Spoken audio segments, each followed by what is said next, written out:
Hello, Kill67 Gaming here, back again with another favourite 5 list. This time I'm going over a bit of old territory because we've already done one of these, or should I say Aiden has. But this time we're doing my favourite 5 games for the Wii U.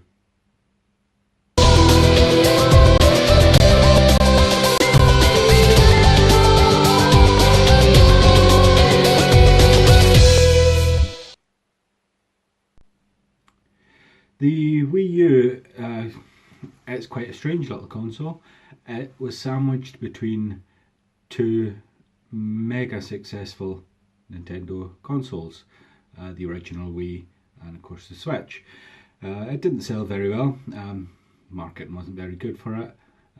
You had certainly a lot of confusion whether it was just an add-on for the original Wii.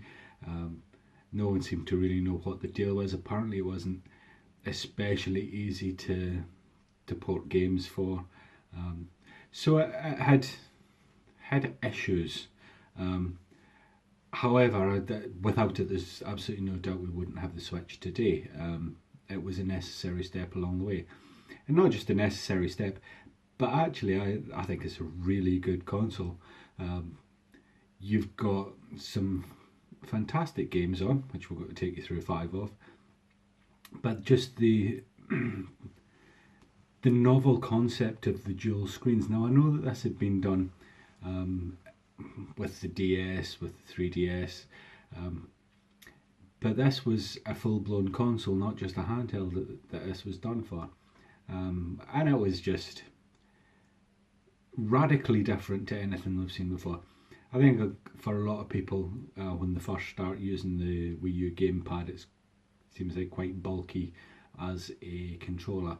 However, you do get used to it very quickly, and it soon becomes very comfortable. In fact, I would say it's more comfortable than the Switch is. Maybe that's controversial to say, but that's the way I feel. So anyway, that's enough talking. Let's get straight into this list and go for my 5th favourite game on the Wii U.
So this was a brand new IP that Nintendo launched on the Wii U. This is Splatoon. Now, for those who are regular viewers of the channel, you will know that I actually don't really like shooting games that much. However, the twist with Splatoon being that it's not number of kills but amount of turf covered in your own colour, which wins, actually makes it a less twitchy game in my opinion, and much more playable for a gamer such as myself. I don't know if Aiden would agree. Aiden does like the Splatoon games, he's got them both, but he likes Call of Duty and Battlefield and this sort of thing, which Splatoon just simply isn't. The other thing that I like about it is that it's not first person, that it's third person. I'm an old-fashioned gamer. My gaming roots go right back to the 80s, and I like seeing my character on the screen. It's just immensely playable, as I said. The whole idea of being able to transform between human form and squid form and swim through your own colour of paint after you've laid it on, it's just, the whole thing just works. It seems such a simple idea, but no one's done it before, so no, you've got to give Nintendo credit. And to release a new IP on what was essentially a failing system, big call to make, but this one was a system seller. It just didn't sell enough systems, I'm afraid. So that is my 5th favourite, which means it's time for my 4th favourite game for the Wii U.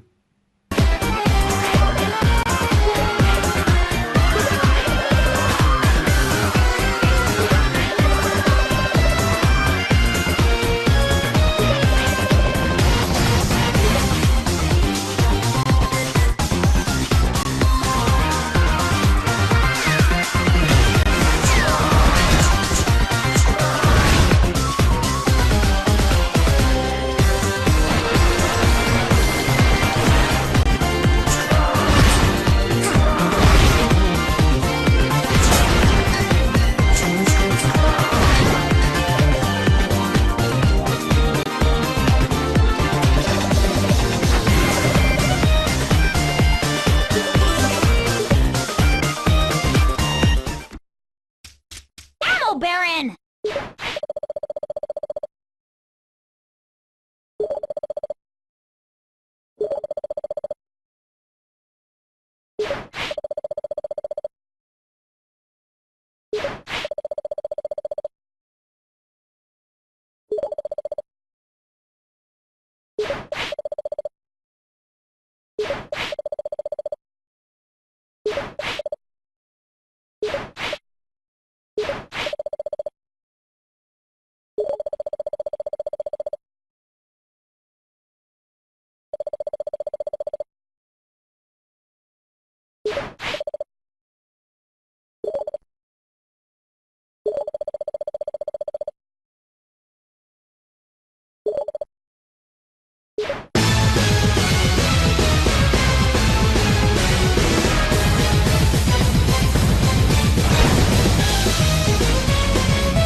Shantae and the Pirate's Curse.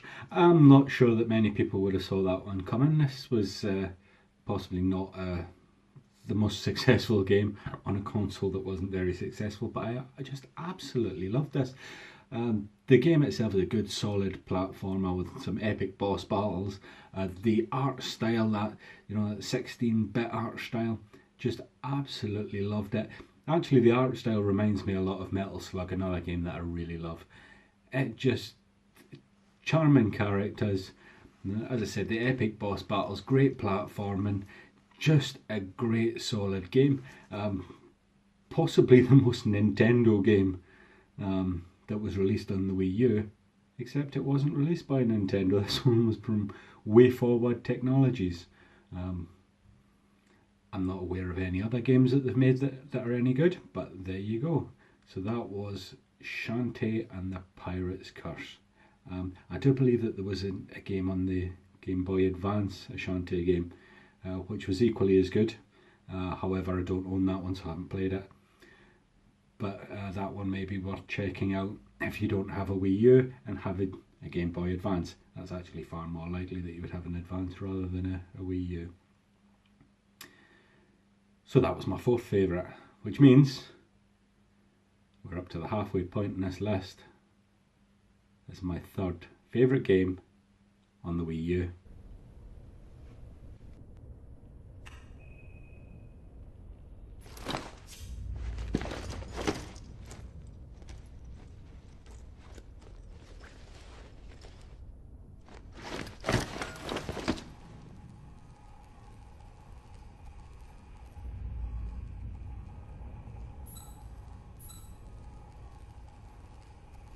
I'll get that for you. I've locked the place down for your safety. Okay, you're free to come and go now.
So that one is Zombie U. This was a Wii U exclusive that stopped being exclusive after a while. It is simply down to the poor sales of the console itself that Ubisoft released this game on other platforms. I do also own it on the PlayStation 4 and the Xbox One. However, the definitive version of it is the Wii U version, because the game was designed to so fundamentally integrate the second screen on the gamepad. This is the platform that it works best on. Graphically, it is brilliant. It's everything you would expect of a first-person horror game. It's dark, it's moody, it's atmospheric. You get that thing that the best horror games make you do, where you don't go through the level at any sort of pace at all. It's very slow, very deliberate, and the range of weapons, melee weapons and projectile weapons, absolutely brilliant. And on a personal note, because the game is set in London, now obviously I'm in the UK, I am a fair way from London, but there's a bit more familiarity with it, where, you know, instead of picking up a baseball bat, you pick up a cricket bat, that sort of thing. It's very small things, but things that just make it more relatable to someone from the UK, and I just absolutely love the game, and that was my third favourite. Which means that this next one is my second favourite game on the Wii.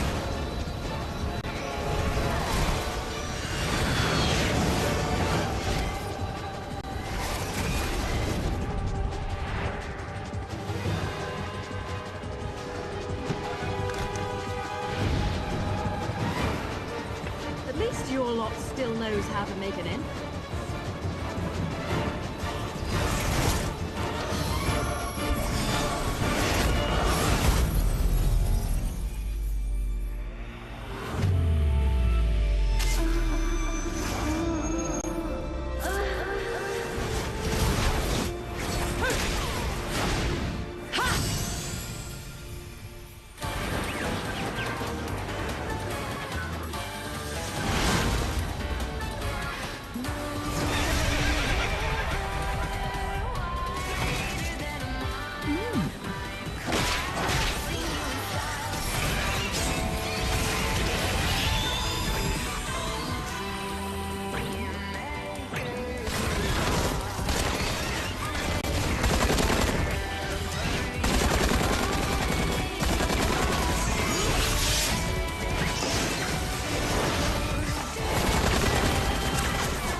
So this one is Bayonetta 2. Now the original Bayonetta was a massive hit on both the Xbox 360 and the PS3.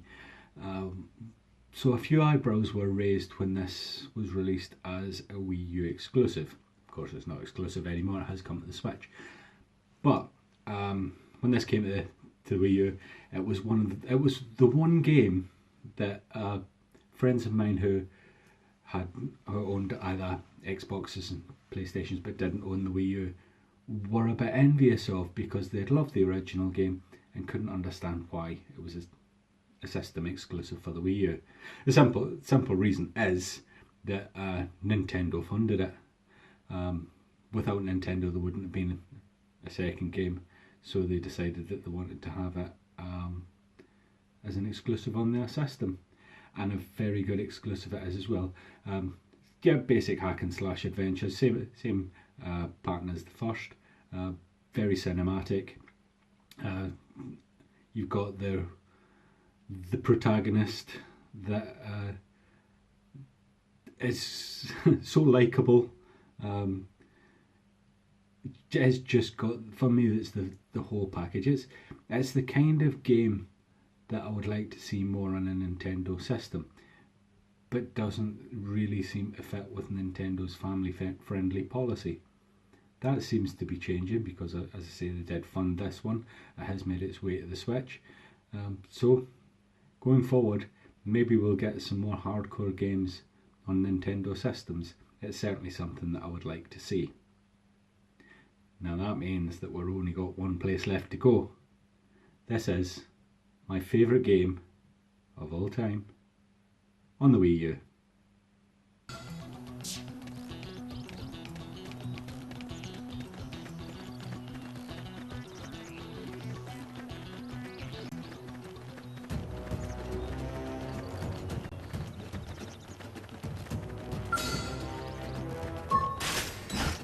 Open fire! Follow me! Target in sight! Scream it! Move in and do some damage! Block this! Shadow strike! Look at that! Follow up with melee attack! Side slash! Sliding slinger! Dinner is served. Let's keep it up.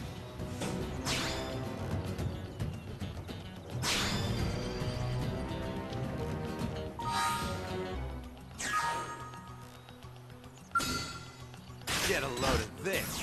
We should Let's see weaken what them we just to got. be safe. Look at that. Worked like a charm. Side slash! Sliding slinger appendage down. Weaken them and lay it. Scream edge!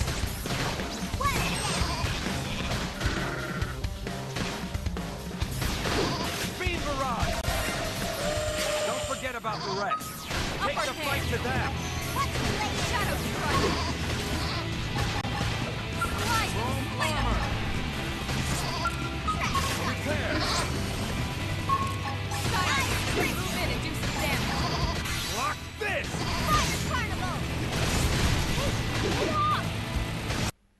And this is the one for me. Monolith Soft, just absolutely brilliant. If you watched my favourite 5 third-party Wii games, you'll have seen that I put on another Monolith Soft, in fact 2 other Monolith Soft games on there. I put on both the original Xenoblade Chronicles and Day of Disaster. This is Xenoblade Chronicles X. A game of such just immense scale. For those of you who haven't played the game, it's an action RPG where you are part of a large spaceship looking for a new homeworld for humanity that's crash landed on a hostile alien world, and you've got to conquer your surroundings and other life forms that you encounter. Now some of these life forms are some of them are very intelligent, first of all, and you get a challenge that way. Some of the enemies are very aggressive. Some of the wildlife as you're just exploring the world, and some of the aggressive wildlife can be quite large in size. You also have just the titans that roam around the open plains. I mean, some of the life forms that you run into are there's like, you know, several stories high. You know, size of dinosaurs really. That's what we're looking at. Luckily, the majority of these seem to be quite placid, but you just always have to be careful of what's around about you, because certainly in the early stages of the game where you haven't leveled up quite so much, you don't want to accidentally run into an area where there's some very high level, very aggressive wildlife, because you're just not going to survive. It's just a wonderful, wonderful game. This is one that actually hasn't been ported to the Wii, to the Switch. Well, certainly not as of recording, although there has been a Xenoblade Chronicles 2. With the prices of Wii U's going down all the time, if anyone has even the slightest interest in the system, buy one and buy this game. It's an experience that you're just not going to get anywhere else. And yes, other platforms have got excellent RPGs, excellent action RPGs, but this is just an experience that you're just not going to get anywhere else. I love the whole sci-fi setting of it. Wonderful, wonderful game. Just go out and buy a system to play it on. That's how good it is. And that's my list. Now, if you agree with me, I always say this, you've got wonderful taste, but that's not very conducive to a conversation. And we've got a little bit down here where you can put your comments and we can have that conversation. What games did I put on the list that you thought that shouldn't have been there? What games that I left off the list do you think should have been on there? Now I have messed off some big hitters for various reasons. The 2D Mario games, Mario Maker and New Super Mario and Super Luigi U, I left off because I put Shantae in there. Shantae just is my favourite 2D platformer on the system. Mario 3D World I haven't put on there. I simply don't own it, so I haven't played it. Breath of the Wild, again, could have been on there if I owned it, but I don't. So there's games there, there's a conversation to be had. Please let me know in the comments down below what your favourite games are for the Wii U, because actually it's a system at the moment that is very affordable to collect for, to increase your library of games. So I'd be very interested to know what should I get for it next, if I haven't already got it, of course. So that's where we are. And if you haven't already, and you've made it this far, please hit the like button, because we're quite a ways into the video now. There must have been something that you liked that kept you hanging around. Please like the video. Please subscribe. As a small channel, obviously we want to grow, and that's the only way that we're going to do it. So if you could subscribe, that would be excellent. If you want to hit the notification bell and to be told when we upload, then by all means do so. However, I will tell you that we're quite regular with uploads during the week, 6:30 GMT, except most Thursdays. Mostly Thursdays is free. So yeah, there's that. If you want to share this video anywhere and with anyone, please feel free to do so. You would have my deepest appreciation if you would do that. Obviously gets more eyes on the video. And most importantly, until next time, keep gaming.